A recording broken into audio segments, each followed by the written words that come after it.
Blood Money, article by Anna von Reitz, Part 7, Additional Issues for the International Court of Justice.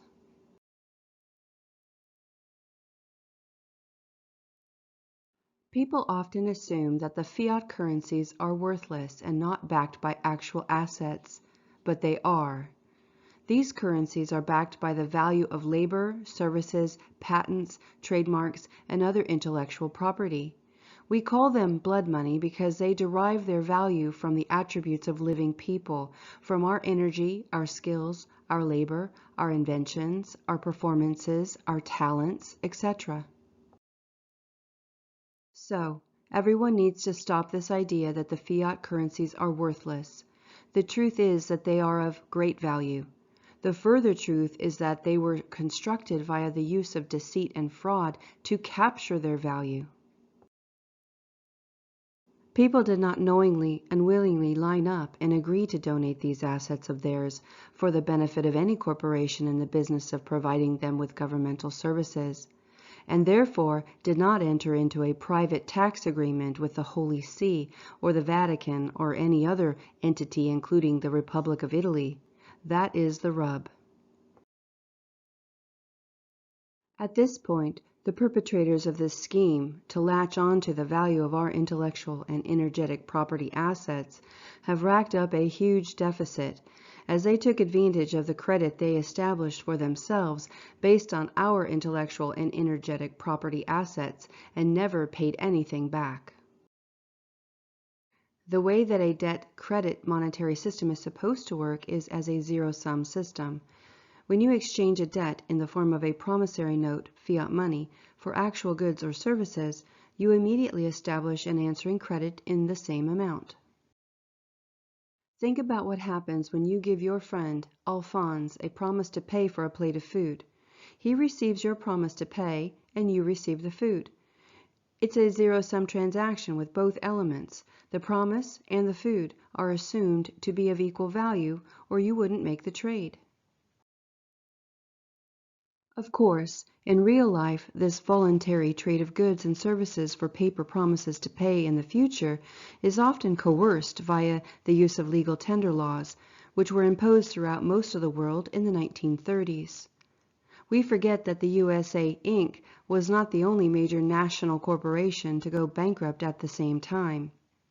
The G5 were all in the same boat and went bankrupt by treaty, which was arranged at the Geneva Conventions of 1930 and signed off on in May of that year.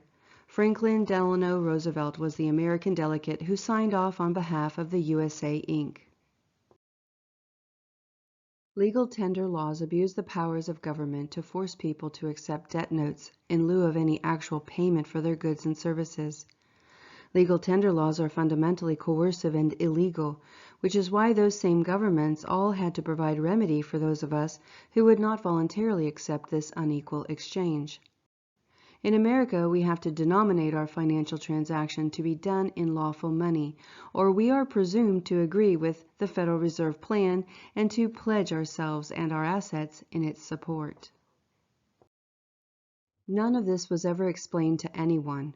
No explicit instructions about how this is supposed to work or what you need to do to escape these evils is ever given. Through induced ignorance, millions of people are thus defrauded for the benefit of who?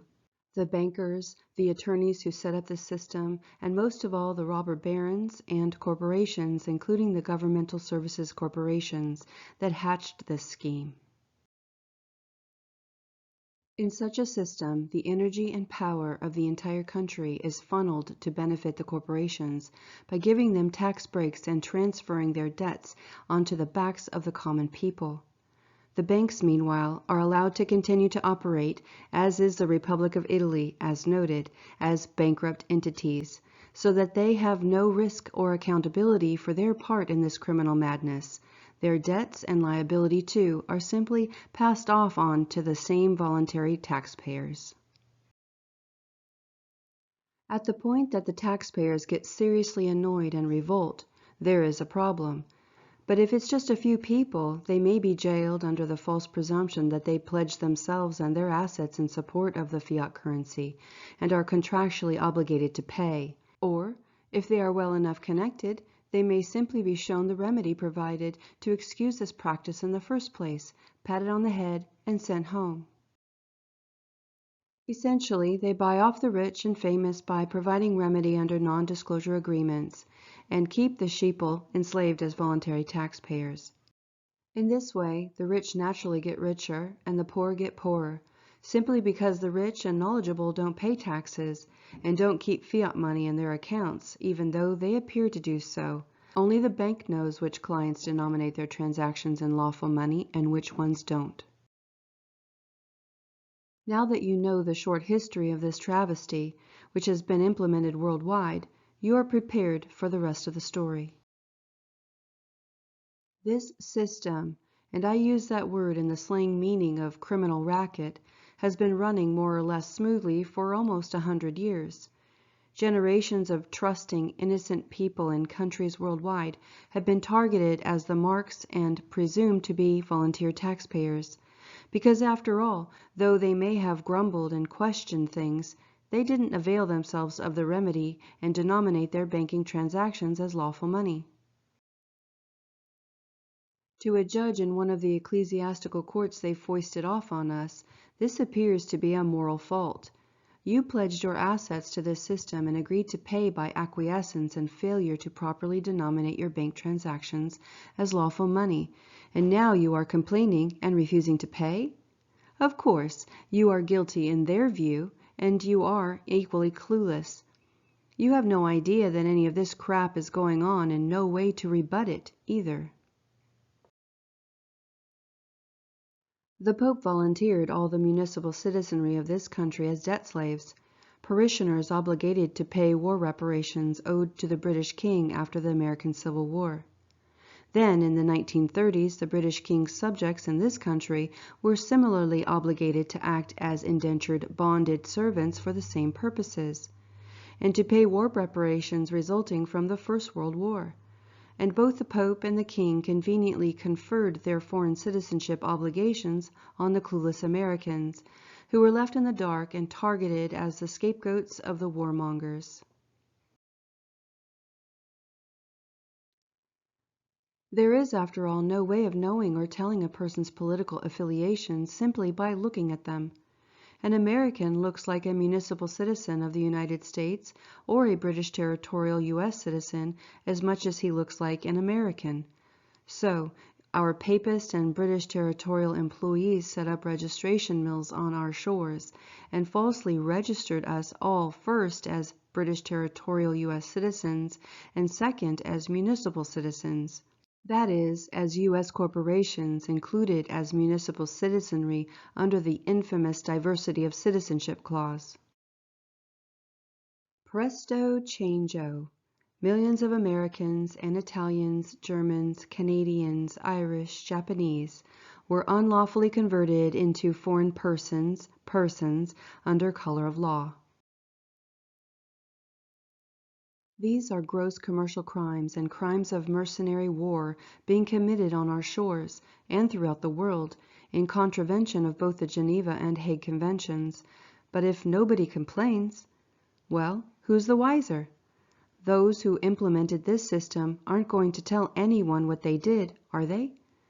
Those who have otherwise benefited from it and who stand under non-disclosure agreements can't tell. So it is only those who are alert enough to read the tea leaves who are left to raise the alarm. The alarm has been raised.